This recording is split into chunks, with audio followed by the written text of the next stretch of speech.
So, let's try to start at the beginning here. Just do the best I can.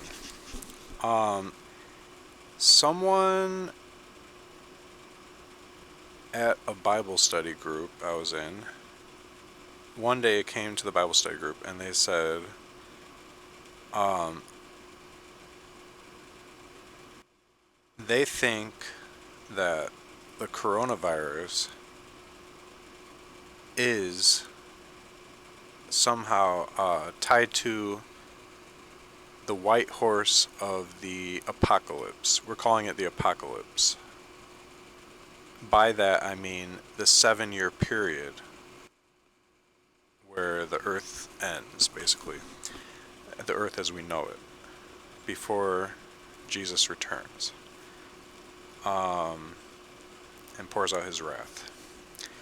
So, that was kind of like a what? Like, I've heard people saying, oh, the world's going to end one of these days, the signs are coming, this and that. I've heard that my whole life. People do that every generation, supposedly. But I had never heard anyone say, hey, here is literally evidence slash some indication that we're literally in the last 7 years. Nobody said that. Most people would say, like, oh, we have a lot of wickedness in the world, or we have a lot of earthquakes, and so clearly we're nearing the end. But nobody actually said we're in the final 7 years. That's a whole other thing. Also, majority of the times when people talked about being near the end, they would be saying, any minute now, we're going to be raptured. But for someone to indicate we're in the white horse now, um, was indicating the rapture didn't happen. Because I didn't see all the Christians just disappear. Nobody had disappeared. So then there was no rapture, which then opens up the possibility of the rapture not being pre-trib or pre-tribulation, which is describing that 7 year period, the last 7 years of the earth as we know it. Um, it's not pre-trib, but it must be then mid-trib or near the end of trib, or post-trib, as some people say. Um, but I didn't believe in that because I was raised always hearing that it's pre-trib rapture. So that was kind of weird for me. It didn't fit the doctrine I was subscribed to at the time. Um, However, it caught my attention, and I started kind of perking my ears up to little things pointing to that type of thing, the world's going to end type of stuff. So, fast forward, um, kind of didn't really think much of it, but I just took a mental note. I thought that's pretty interesting. Um, this this woman's argument was that the Latin word for crown is corona. Corona means crown. And the white horse of the apocalypse is described as riding in on a white horse, wearing a crown, and holding a bow in the book of Revelation. And so she said that this major worldwide pandemic was that white horse riding in on a crown, the coronavirus. And so I was like, okay, that's kind of an interesting theory. It does seem pretty apocalyptic. It's pretty epic. It's pretty worldwide. You would think that the four horsemen of the apocalypse would be a worldwide type of thing. And the fact that the white horse had a crown, that also, that fit. Although it's kind of like, do we have enough evidence? Okay, it's worldwide, but is it like epic enough? I'm not sure. Especially at the time when nothing really had happened yet. This was like at the very beginning, um, before even the lockdowns or anything. And so I was like, I don't know if it's that epic. It would have to be something really epic. I would think most people would imagine that the four horsemen of the apocalypse, everyone's going to be very much up in arms, very alerted, something's seriously wrong going on. So, that's where that left off. And then, fast forward, I kind of forgot about a lot of that.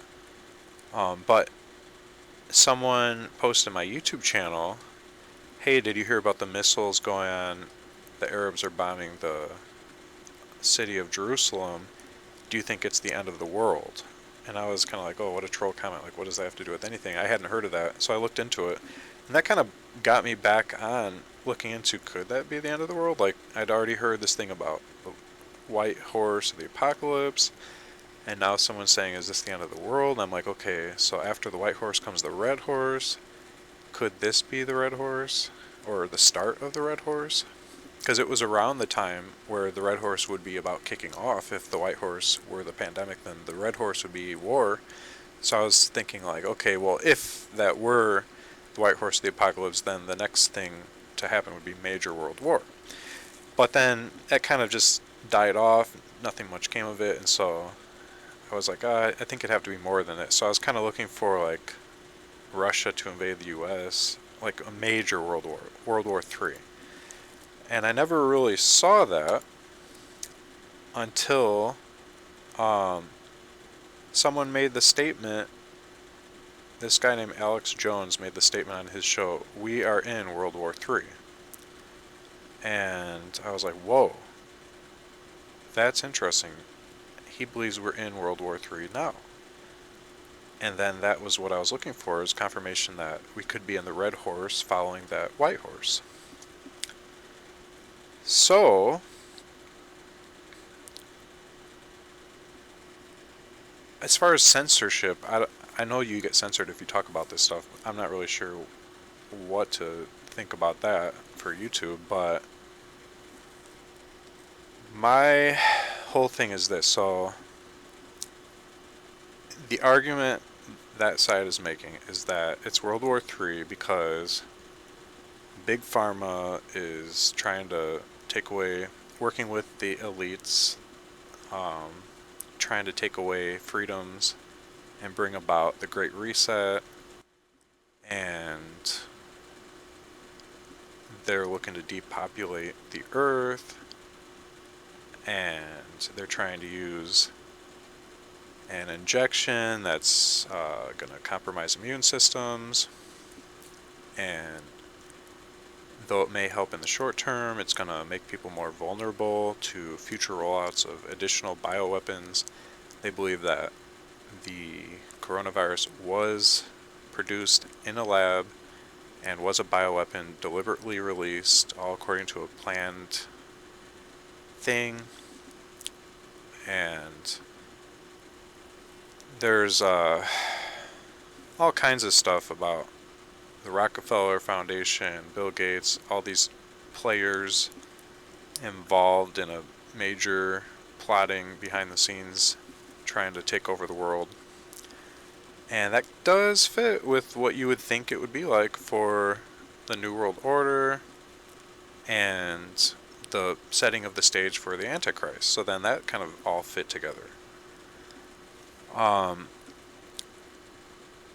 So that fit the red horse to my satisfaction, because if it's true that after a couple years of what's going on now, the next wave will hit, and this time the Earth's population gets reduced by a quarter, that would fit the pale green horse of the apocalypse, which is the final of the four horses. So, we have there something that kind of fits, but then the next question is, well, what's that third horseman? That's the black horse. And the black horse is tremendous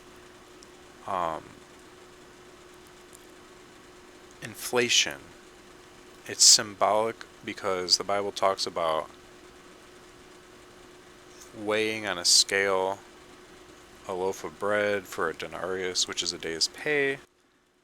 And so that means basically things are going to get incredibly expensive and there's going to be food scarcity.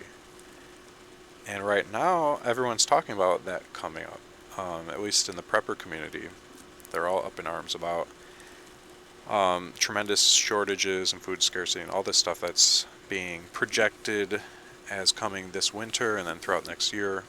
And people are reporting in the comment section of those types of videos that there is actually a lot of runs on the supermarkets, and there is actual some level of food scarcity type stuff going on. So that would fit the Black Horse. So about a year ago, as I was looking into these things, I did make a tentative apocalypse timeline, which I'd like to go through.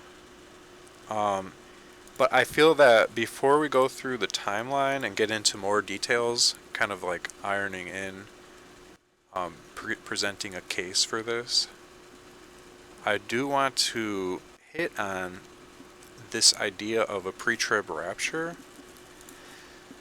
So basically, I want to try to disprove that first, because most Christians today would say, well, we can't be in the apocalypse because we wouldn't be here. The church would have already been raptured if that were true.